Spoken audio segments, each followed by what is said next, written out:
Good morning, welcome, हाय। आपने पहला video देखा ही होगा और अगर आपने नहीं देखा है तो उसको देख लो, क्योंकि पहले 3 सम्स वहीं पे बनेंगे, right.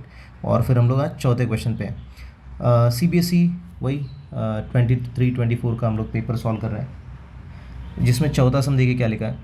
Right the nature of roots of the quadratic equation 9x² - 6x + 2 = 0। थोड़ा जूम करके दिखाता हूँ, आपको दिख जाएगा फिर। Okay, so nature of roots, nature यानी उनका स्वभाव हमको निकालना है। अब किसी का स्वभाव कैसे पहचान में आ सकता है, तो देखिए यहाँ पर मैथ्स में बिल्कुल आ सकता है। कैसे बताता हूँ, ध्यान से देखना। मैं आपको बेसिक बताऊँगा इस चीज़ का। मेरे लेक्चर की यही खासियत होगी कि मैं आपको बेसिक भी बता रहा हूँ, ताकि कोई भी सम आपको आ जाए इस टॉपिक के ऊपर, इस कॉन्सेप्ट के ऊपर आपको आना चाहिए, राइट। तो देखिए हमारा क्वाड्रेटिक इक्वेशन है 9x² - 6x - 2 = 0, ठीक है। हमें नेचर ऑफ रूट्स के बारे में जब भी पूछेंगे, what we have to do is, हमें सबसे पहला काम करना है कि we have to compare, I'm sorry for this glitch, we have to compare this equation with comparing the above equation with, pen का स्ट्रोक थोड़ा सा मैं कम कर देता हूँ तो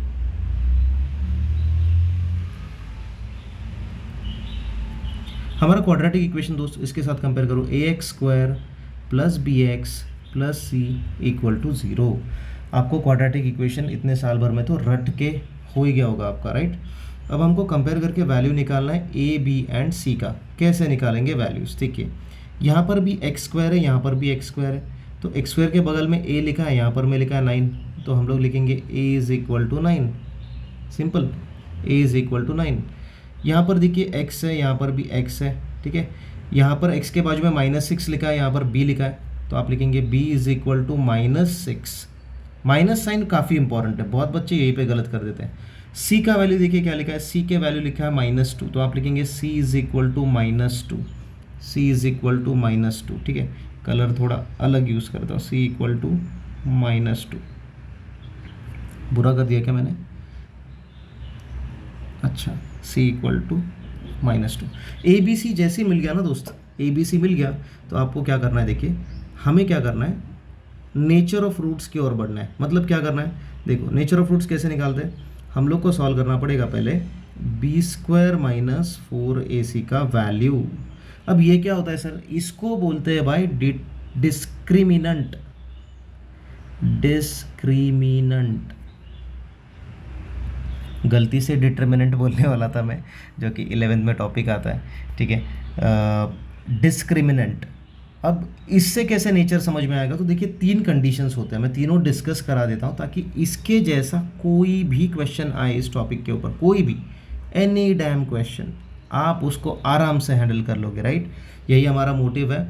तो देखिए मैं आपको तीनों कंडीशंस बता रहा हूँ। देखो सबसे पहला कंडीशन दोस्त क्या है, b² - 4ac = 0।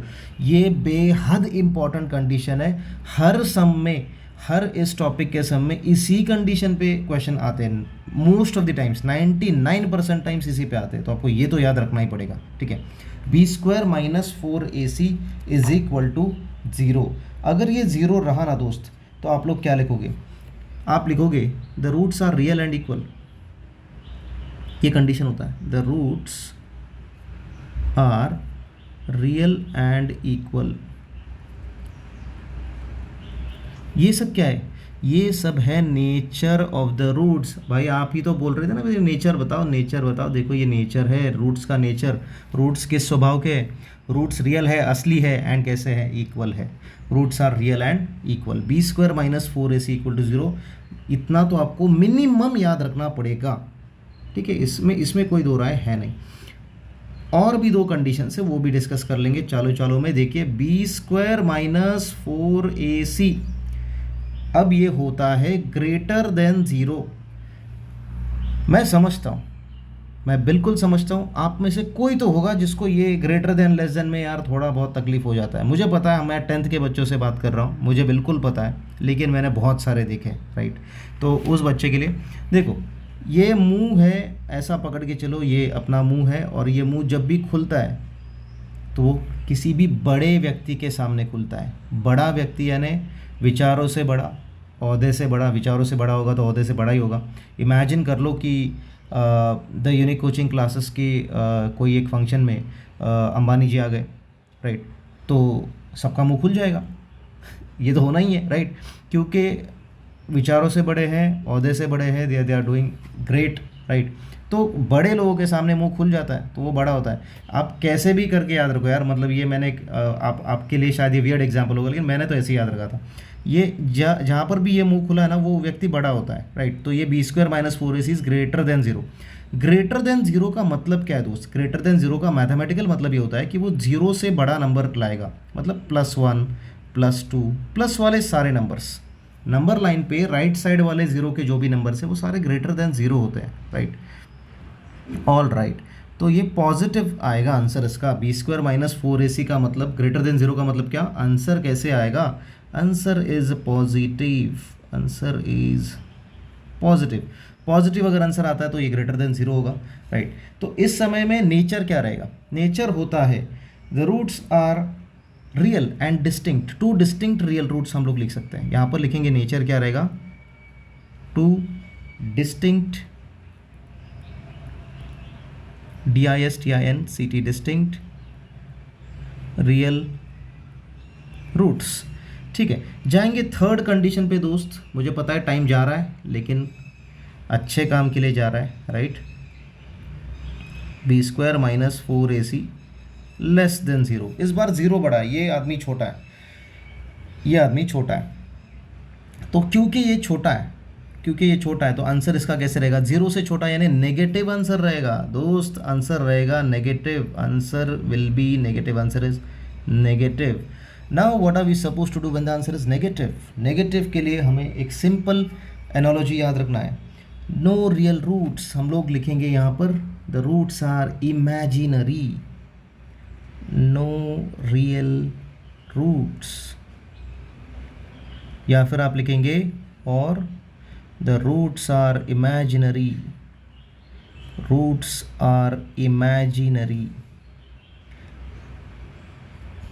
इमेजिनरी काल्पनिक, नकली रूट्स नकली हो गए यहाँ पर, और यहाँ पर ये इतने बड़े हो गए कि 20, मतलब पॉजिटिव है। Distinct and real roots, positive जो होते हैं वो बड़े होते हैं, नेगेटिव जो होते हैं वो छोटे होते हैं, राइट।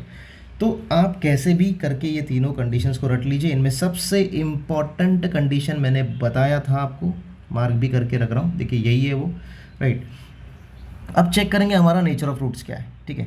हमको ये वैल्यू यूज़ करके दोस्तों, हमें ये वैल्यू यूज़ करके, हमें ये वाला वैल्यू यूज़ करके b² - 4ac का कीमत निकालना है। चलो फटाफट में निकालेंगे। b², जस्ट अ मिनट, हाँ देखिए, b² - 4ac is equal to, अच्छा b के जगह b का वैल्यू दोस्त क्या है? देखो b का वैल्यू -6 दिख रहा है आपको, तो लिखेंगे यहाँ पर -6, उसका स्क्वायर लिखेंगे -4 इंटू, ये माइनस लिखा, ये 4 लिखा, a into C, a into C. a का वैल्यू देखिए क्या है? 9, और c का वैल्यू -2। a का वैल्यू 9 है, c का वैल्यू -2 है। तो हम लोग करेंगे -6 का स्क्वायर होता है दोस्त +36। नेगेटिव का कोई भी नंबर का स्क्वायर पॉजिटिव होता है बेटा, याद रखना। माइनस का कोई भी नंबर का स्क्वायर होगा पॉजिटिव, ठीक है। और ये माइनस, देखो ये बीच में वाला माइनस और ये माइनस बन जाएगा प्लस, प्लस बन जाएगा, माइनस माइनस प्लस। 4 9 ज़ा 36, 36 2 ज़ा 72, 36 2 ज़ा 72। इस तरह b² - 4ac का कीमत हमें मिल गया। ऐड कर लो इनको, क्या बनेगा? 6 + 2 8, 108 आएगा इसका आंसर। अब बताइए मुझे, ये पॉजिटिव है नेगेटिव है कैसा है? यार ये पॉजिटिव तो है, पॉजिटिव है तो इसका वैल्यू देखिए, b² - 4ac का वैल्यू आपको पॉजिटिव मिला है, यानी ये कैसा है? ग्रेटर देन 0 है। अगर ग्रेटर देन 0 रहा तो हमारा सेकंड वाला कंडीशन भाई जी काम आएगा यहाँ पर। सेकंड वाला कंडीशन क्या है देखिए, 2 डिस्टिंक्ट रियल रूट्स। आंसर आएगा आपका 2 डिस्टिंक्ट रियल रूट्स। कहाँ पर है 2 distinct real roots? Answer option C देख लीजिए दोस्त, answer option C, 2 distinct real roots. क्या आप समझ पा रहे हो? क्या आप बिल्कुल समझ पा रहे हो? आपको ये कैलकुलेशन, ये वाला कैलकुलेशन बहुत ही सोच समझ कर करना होगा, क्योंकि आंसर जो आएगा उसी के हिसाब से हम लोग नेचर बता पाएंगे। ऑलराइट, ये वीडियो वैसे ही बहुत लंबा बन गया शायद इस क्वेश्चन का, मैं रुका देता हूँ। आप इसको अच्छे से सॉल्व कर लीजिए, ये सारे कंडीशंस याद रख लीजिए, ठीक है। मैं यकीन के साथ बता रहा हूँ, देखिए मैं क्या बोल रहा हूँ दोस्त, सुनो सुनो सुनो। आप इसको वाइंड अप करने से पहले अगर आप ये मेरा पूरा चैप्टर्स ये जो मैं पूरा क्वेश्चन पेपर सॉल्व ये करके जाओगे ना, तो आपका मैथ्स का रिवीजन होना ही होना है। उसका रीज़न है, आप सारे ही कॉन्सेप्ट भी लर्न कर रहे हो एक साथ। आप समझ में आ रहा है आपको, एक कॉम्बो है। तो आप इसको फास्ट फॉरवर्ड करके सुनिए, कैसे सुनिए लेकिन सुनिए पक्का। Alright, thank you so much, चलो बाय बाय।